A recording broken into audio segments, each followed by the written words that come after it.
റിയാസ് മൗലവി വധം ചൂരിപ്പള്ളി, കാസർഗോഡുള്ള സ്ഥലമാണ് ചൂരി. അവിടെയുള്ള പള്ളിയാണ് ചൂരിപ്പള്ളി. ഈ ചൂരിപ്പള്ളിയിൽ വെച്ച് ഒരു ദിവസം രാത്രി, അതായത് 2017 മാർച്ച് 20 രാത്രി 10 മറ്റോ ആയപ്പോൾ ഈ ചൂരിപ്പള്ളിയിൽ മൗലവി, റിയാസ് മൗലവി എന്നറിയപ്പെടുന്ന ആൾ, അയാൾ ആരോ വന്ന് അദ്ദേഹത്തെ കൊന്നു. പോലീസ് പിടിച്ചു. 2 ദിവസത്തിനകം പ്രതികളെ പിടിച്ചു. ഒന്നാം പ്രതി അജേഷ് അഥവാ അപ്പു, രണ്ടാം പ്രതി നിധിൻ കുമാർ അഥവാ നിധിൻ, A3 മൂന്നാം പ്രതി അഖിലേഷ് അഥവാ അഖിലു. ഇതാണ് 3 പ്രതികൾ. അജേഷിന് 27 വയസ്സുണ്ട്, നിധിൻ 26 വയസ്സുണ്ട്, അഖിലേഷിന് 32 വയസ്സുണ്ട്. ഞാനിത് കാസർഗോഡ് സെഷൻസ് ജഡ്ജിൻ്റെ വിധി പ്രസ്താവം 170 പേജ് ഇത് കയ്യിൽ വെച്ചിട്ടാണ് ഞാൻ നിങ്ങളോട് സംസാരിക്കുന്നത്. എന്നോട് പലരും ഈ കേസിനെ പറ്റി സംസാരിക്കണം എന്ന് പറഞ്ഞു. ഞാൻ പറഞ്ഞു, സെൻസിറ്റീവായ ഒരു കേസാണ്, വെറുതെ എന്ത് കാര്യം. അത് ഒരു സമുദായം എന്തോ അവരുടെ പ്രസ്റ്റീജാക്കി മാറ്റി. പ്രതികളെ വെറുതെ വിട്ടപ്പോൾ അവർക്ക് വലിയ സങ്കടം തോന്നി. കുഞ്ഞാലിക്കുട്ടി മുതൽ താഴത്തേക്ക് കുഞ്ഞില്ലാത്ത കുട്ടി വരെ കരച്ചിലൊക്കെ തുടങ്ങി. വെറുതെ നമ്മളതിൽ പറഞ്ഞ് വിഷമിപ്പിക്കണ്ട, കേസല്ലേ, ജയവും തോൽവിയൊക്കെ ഉണ്ടാവും എന്നൊക്കെ പറഞ്ഞ് ഞാൻ വിട്ടിരുന്നതാണ്. അപ്പോൾ അല്ലേ വലിയ വലിയ ആൾക്കാരങ്ങോട്ട് ഇറങ്ങുന്നു. സമസ്തയുടെ മുഴുവൻ ആൾക്കാർ, CPM പറയുന്നു പ്രോസിക്യൂഷൻ വീഴ്ചയുണ്ടെങ്കിൽ പരിശോധിക്കണം. കുഞ്ഞാലിക്കുട്ടി പറയുന്നു മഹാമോശമായി പോയി എന്ന് പറയുന്നു. അങ്ങനെ ടെമ്പറേച്ചർ കൂടിക്കൂടി വരുന്നു.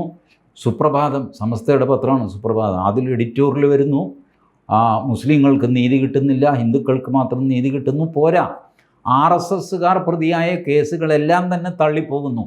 പോരാ, RSSും CPMും തമ്മിൽ അന്തർധാര. എന്നാൽ ഈ ധാരയൊന്ന് കാണണമല്ലോ എന്ന് വിചാരിച്ചിട്ട് ഞാൻ ഈ ജഡ്ജ്മെൻ്റ് എടുത്ത് നോക്കിയപ്പോൾ സാമാന്യം വലിയ ജഡ്ജ്മെൻറ്റാണ്.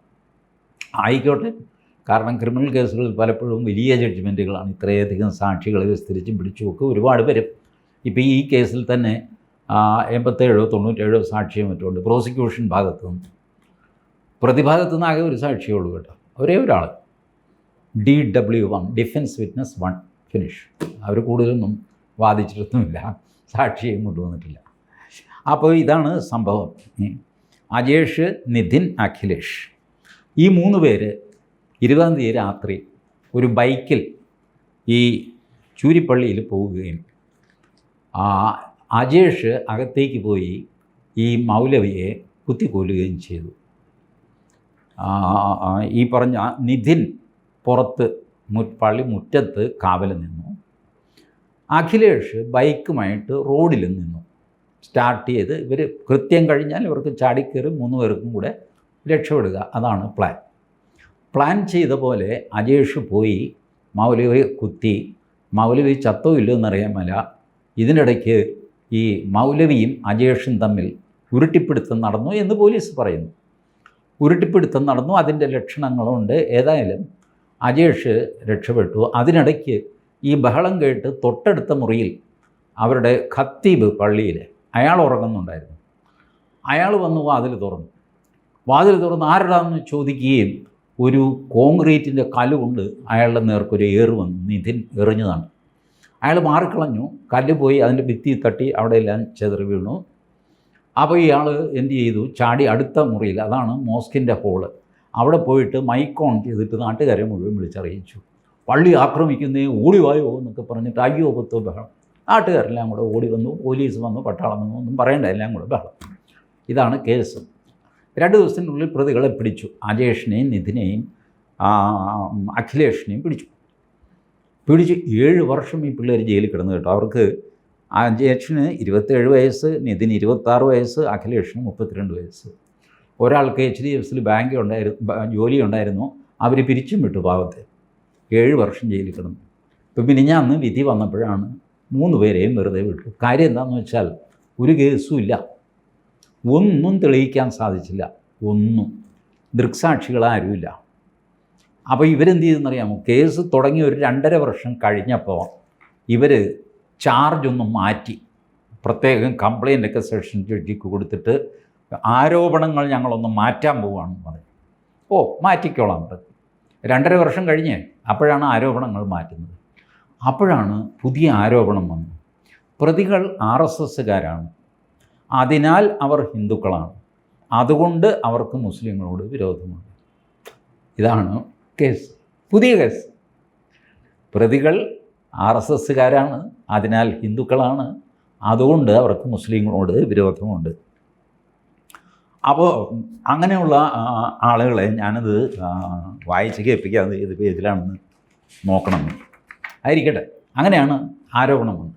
അപ്പോൾ എന്ത് സംഭവിച്ചു? കോടതി പറഞ്ഞു, ശരി, സമ്മതിച്ചു.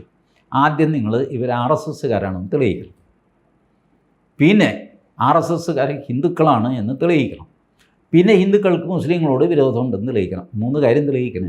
സംഗതി നിസ്സാരമാണ്. ഇവർ ചെന്ന് പെട്ട കുരുക്ക്. RSS ആണെന്ന് തെളിയിക്കാൻ തന്നെ ഇവർക്ക് സാധിച്ചില്ല. എത്ര സാക്ഷികളെ കൊണ്ടെന്നറിയാം? ഒരു 10-60 സാക്ഷികൾ RSS ആണെന്ന് തെളിയിക്കാനുള്ള സാക്ഷികളാണ്. ഒരു രക്ഷയില്ല. ജഡ്ജി പറഞ്ഞു, നിങ്ങൾ പറഞ്ഞ കാര്യം നിങ്ങൾ തെളിയിക്കുക. അവസാനം സംഭവിച്ചത് എന്താണെന്നറിയാമോ?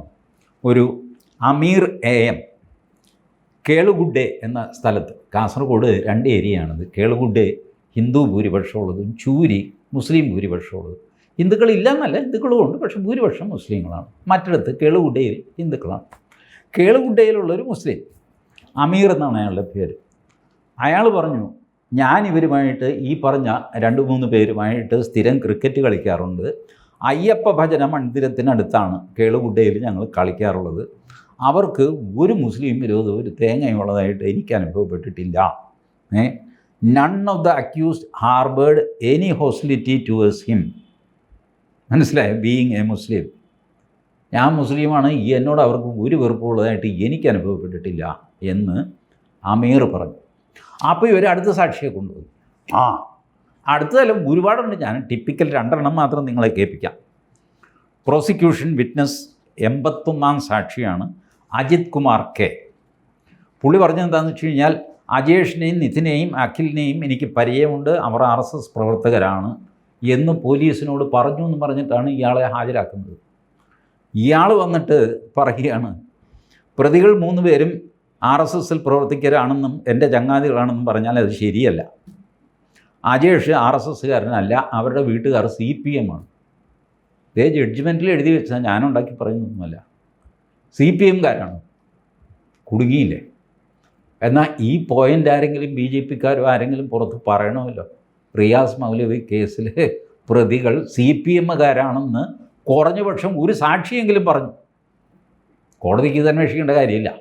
കാരണം ഇവർ CPMകാരാണ്, അതുകൊണ്ട് കൊല ചെയ്തതെന്ന് പറഞ്ഞൊരു ആർഗ്യുമെൻ്റ് ഇല്ലല്ലോ. RSS ആണ്, അതുകൊണ്ട് കൊല ചെയ്തു, എന്നാൽ പിന്നെ RSS ആണെന്ന് തെളിയിക്കും. ഇത്രയും കോടതി പറഞ്ഞിട്ടുള്ളൂ.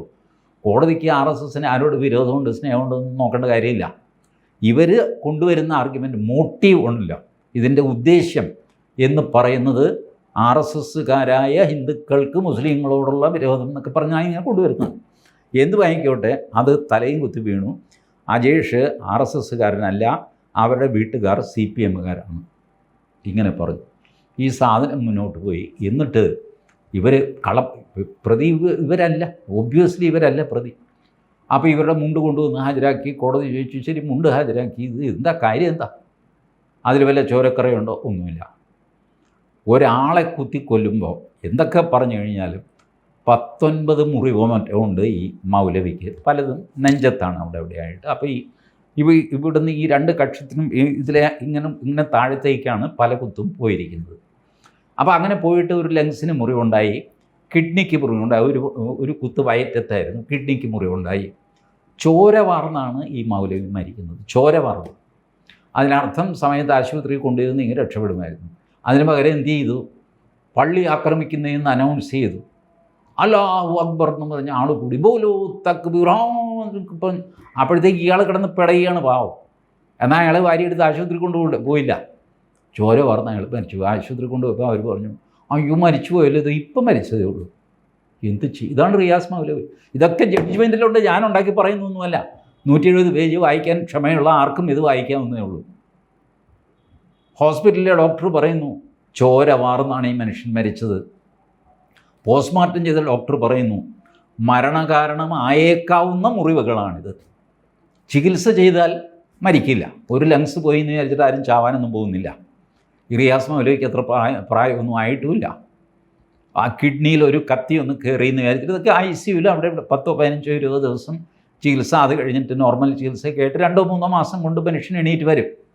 ഇത്രയേ ഉള്ളൂ ഈ സംഭവം. ഇതൊക്കെ ഞാൻ കുറച്ച് കാണുന്നില്ല. അക്രമം തന്നെയാണ്. പക്ഷേ സമയത്ത് ആശുപത്രിയിൽ കൊണ്ടുപോയില്ല എന്നുള്ളത് ഒരു വലിയ വീഴ്ചയല്ലേ. ഇതിനാണ് മുസ്ലിം സമാജം സമാധാനം പറയേണ്ടത്. നിങ്ങളുടെ ഈ റിലീജിയസ് ഫ്രൻസി കാരണം നിങ്ങളുടെ ആൾ കുത്തുകൊണ്ടത് പോലും നിങ്ങൾ അവഗണിച്ചു. എന്നിട്ട് മുദ്രാവാക്യം വിളിച്ചുകൊണ്ട് നിന്നു. പിന്നെ പോലീസ് പട്ടാളമൊക്കെ വന്നു കഴിഞ്ഞിട്ട് അപ്പോഴത്തേക്ക് ആൾ മരിച്ചില്ലേ, എടുത്തുകൊണ്ട് പോയി.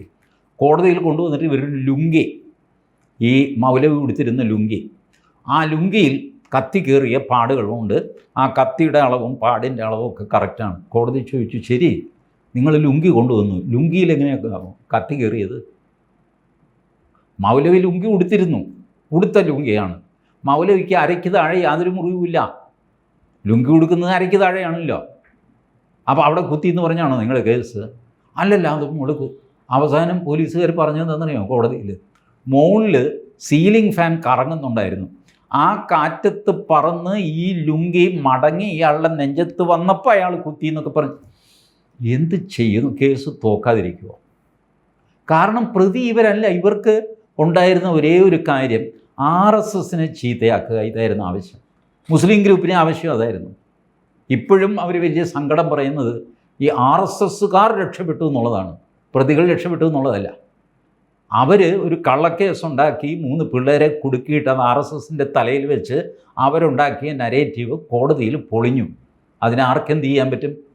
ഞാൻ പറയുകയാണ്, പെരുമേസൻ വന്ന് തെളിവെടുത്താൽ പോലും ഈ കേസിൽ ജയിക്കാൻ പോകില്ല. കാരണം പ്രതികൾ ഇവരല്ലാന്ന്. 3 ഹിന്ദുക്കളെ പിടിച്ചിട്ട് നിങ്ങളങ്ങ് പ്രതികളാക്കി. ഒരു മുസ്ലിം മരിച്ചു, നിങ്ങൾക്കൊരു 3 ഹിന്ദുക്കളെ വേണം, പിടിച്ച് പ്രതിയാക്കി. അതിലൊരാൾ CPMകാരനായി. പുറത്ത് പറയാൻ കൊള്ളാവോ? പുറത്ത് പറഞ്ഞില്ല. ഇപ്പോഴെങ്കിലും RSSൻ്റെയോ BJPയുടെയോ അധികാരികൾ പുറത്ത് പറയണം, ഇങ്ങനെ ഒരു വരി ഈ ജഡ്ജ്മെൻറ്റിൽ കിടപ്പുണ്ട്, അജേഷ് CPMകാരാണ്, ആ വീട്ടുകാർ CPMകാരാണ് എന്നൊരാൾ സാക്ഷ്യപ്പെടുത്തുന്നതാണ്. മിക്കവാറും അയാൾ മാർക്സിസ്റ്റുകാരനായിരിക്കും. സാക്ഷ്യം മുഴുവൻ ഉണ്ടാക്കിയതാണ്. സകല സാക്ഷികൾക്കും തെറ്റുപറ്റി. ഒരാൾ പറയുകയാണ്, പള്ളിയിൽ നിന്ന് വിളി കേട്ടപ്പോൾ ഞാൻ പാഞ്ഞ് സ്കൂട്ടറിൽ അങ്ങോട്ട് പോകുന്നു, അപ്പോൾ എനിക്കെതിരെ ഒരു ബൈക്ക് പോയി, അതിലിരുന്ന് 3 പേര് ഇവരായിരുന്നു. ചേടാ, പാഞ്ഞു പോകുന്ന ബൈക്കിൽ നമ്പറടക്കം പറയാം, ഒരു നമ്പർ മാത്രം എനിക്ക് ഓർമ്മയില്ല, ബാക്കി കൃത്യമായിട്ട് ഓർമ്മയുണ്ട്. രാത്രിയിൽ നിങ്ങളൊരു ബൈക്കിൽ അങ്ങോട്ട് പോകുമ്പോൾ തിരിച്ചിങ്ങോട്ട് വരുന്ന ബൈക്കിൻ്റെ നമ്പറും അതിൻ്റെ ആളുകളുടെ മുഖവും നിങ്ങൾക്ക് ഓർമ്മ നിൽക്കുമോ? പക്ഷേ നിൽക്കുന്നവർ അങ്ങനെ പറഞ്ഞു, 40 വർഷം ഞാൻ ഗൾഫിൽ ലോറി ഡ്രൈവറായിരുന്നു, അതുകൊണ്ട് എനിക്ക് ഓർമ്മ നിൽക്കത്തില്ല. ഇങ്ങനെയൊക്കെ പറഞ്ഞു കഴിഞ്ഞാൽ എന്ത് ചെയ്യും? ഇതൊക്കെ വിശ്വസിക്കാവുന്ന കാര്യമാണോ? എപ്പോഴും കോടതി വിശ്വസിക്കാൻ തയ്യാറായിരുന്നു. പക്ഷേ ഒരു സ്ഥലത്ത് അയാൾക്ക് തെറ്റുപറ്റി. അയാൾ പറഞ്ഞു, ഈ റോഡ് ചെന്ന് അവസാനിക്കുന്നത് പള്ളിയിലാണ്, അതിനപ്പുറത്തേക്ക് റോഡില്ല, അതുകൊണ്ട് ഈ ബൈക്ക് വന്നത് പള്ളിയിൽ നിന്നാണ് എന്ന് വാദിച്ചു. കോടതിയിൽ ഈ വില്ലേജ് ഓഫീസർ സ്കെച്ചും പ്ലാനും ഒക്കെ കൊടുക്കണം. സ്ഥലത്തിൻ്റെ, കൊലപാതകം നടന്ന സ്ഥലത്തിൻ്റെ സ്കെച്ചും പ്ലാനും ഒക്കെ കൊണ്ടുവരാൻ പറഞ്ഞു. വില്ലേജ് ഓഫീസർ കൊണ്ടുവന്നു. വില്ലേജ് ഓഫീസർ വിസ്തരിക്കും, നിങ്ങളാണോ ഇത് തയ്യാറാക്കിയത്? അതേ എന്നൊക്കെ പറയും. ഇത് നോക്കിക്കഴിഞ്ഞപ്പോഴുണ്ടല്ലോ, ഈ റോഡ് പള്ളിയുടെ അവിടെ അല്ല അവസാനിക്കുന്നത്, പള്ളിയുടെ മുമ്പിൽ കൂടെ പിന്നെയും മുന്നോട്ട് പോവുകയാണ് റോഡ്. അപ്പോൾ ഇവർ പള്ളിയിൽ നിന്ന് വന്നതാണെന്നുള്ള വാദം എങ്ങനെ നിലനിൽക്കും? ആവാതിരിക്കാം, സംശയമാണല്ലോ, വെറും സംശയമാണ്. പക്ഷേ നിങ്ങൾ കോടതിയിൽ പറഞ്ഞതെന്താ? റോഡ് കൃത്യം പള്ളിയുടെ അവിടെ വെച്ച് തീരുകയാണ്, പള്ളിയിലേക്കുള്ള റോഡാണ്. ഇതൊക്കെയാണ് പറ്റിയത് പ്രോസിക്യൂഷൻ പറ്റിയതെന്ന് വെച്ചാൽ, ഒരു കള്ളം പറഞ്ഞ് നിങ്ങൾക്ക് പിടിച്ചിരിക്കാൻ പറ്റില്ലെന്ന് എവിടെയെല്ലാം എന്തെല്ലാം ചെയ്യും. ആരുടെയോ ബുദ്ധിയാണ് ഈ ലുങ്കിയിൽ നമുക്ക് തുളയുണ്ടാക്കി വയ്ക്കാം, അപ്പോൾ കുത്തിയ തുളയായല്ല. ഇങ്ങനെയൊക്കെ ഈ ലുങ്കി ഉടുക്കുക പരിഭ്രമത്തിൽ അത് മറന്നുപോയി. അപ്പോൾ പിന്നെ അത് ജസ്റ്റിഫൈ ചെയ്യാനായിട്ട് ലുങ്കി ഇങ്ങനെ നെഞ്ചത്ത് കയറ്റി മടക്കി കുത്തി, തോട് നീന്താനൊക്കെ നമ്മൾ മടക്കി കുത്തുമല്ലോ, അങ്ങനെ ഒരു വാദം കൊണ്ടുവന്നു. അപ്പോൾ ആദ്യം സംഭവം കണ്ട സാക്ഷികളൊക്കെ ഉണ്ടല്ലോ, അവരോട് കോടതി ചോദിച്ചു, നിങ്ങൾ കണ്ടപ്പോൾ ഈ മൗലവി ലുങ്കി അരയിൽ ഉടുത്തിരിക്കുകയായിരുന്നോ അതോ മടക്കി നെഞ്ചത്ത് കുത്തിയിരിക്കുകയായിരുന്നു? അങ്ങനെ ഒരു കുത്തുണ്ട് തോട് നീന്താനായിട്ട്, ഇങ്ങനെ അങ്ങ് കയറ്റും. അവർ പറഞ്ഞു, കൃത്യമായിട്ട് അവർ പറഞ്ഞു, ഞങ്ങൾ കാണുമ്പോൾ അങ്ങനെ ലുങ്കി സാധാരണ നിലയിലായിരുന്നു, നെഞ്ചത്തൊന്നും ആയിരുന്നില്ല എന്ന് പൊളിഞ്ഞു. ഇതെത്ര സാക്ഷികൾ, നിങ്ങൾ 19 സാക്ഷികളെ ഉണ്ടാക്കിയിട്ട് അവരെ നിങ്ങൾ കേസ് പഠിപ്പിക്കാൻ പോയാൽ നടക്കില്ല.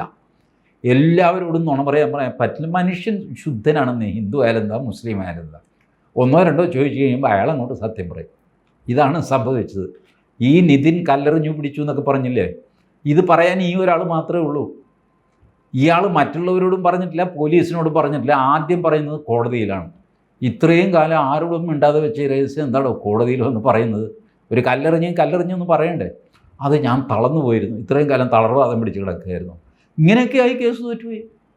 എന്ത് ചെയ്യാൻ പറ്റും? ഇപ്പം അതിലും വലിയ സംഗതി എന്താണെന്ന് വെച്ച് കഴിഞ്ഞാൽ, ഇവർ ഈ മൗലവിയുടെ കയ്യിൽ നിന്ന് കിട്ടിയ സാധനങ്ങളുണ്ടല്ലോ, ഈ റിയാസ് മൗലവി കൊല്ലപ്പെടുമ്പോൾ അയാളുടെ കയ്യിലുണ്ടായിരുന്ന സാധനങ്ങളുണ്ടല്ലോ, അത് രേഖപ്പെടുത്തിയിട്ടുണ്ട് കോടതി.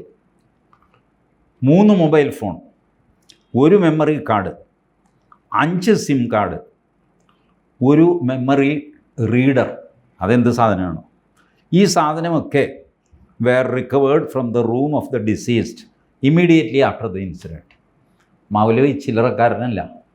3 ഫോൺ, 5 സിം കാർഡ്, ബാക്കി മെമ്മറിയൊക്കെ പോട്ടെ. കോടതി ചോദിക്കുന്നത് ഇതിനകത്തുണ്ടായിരുന്ന ഡാറ്റ നിങ്ങൾ പരിശോധിച്ചോ എന്നാണ്.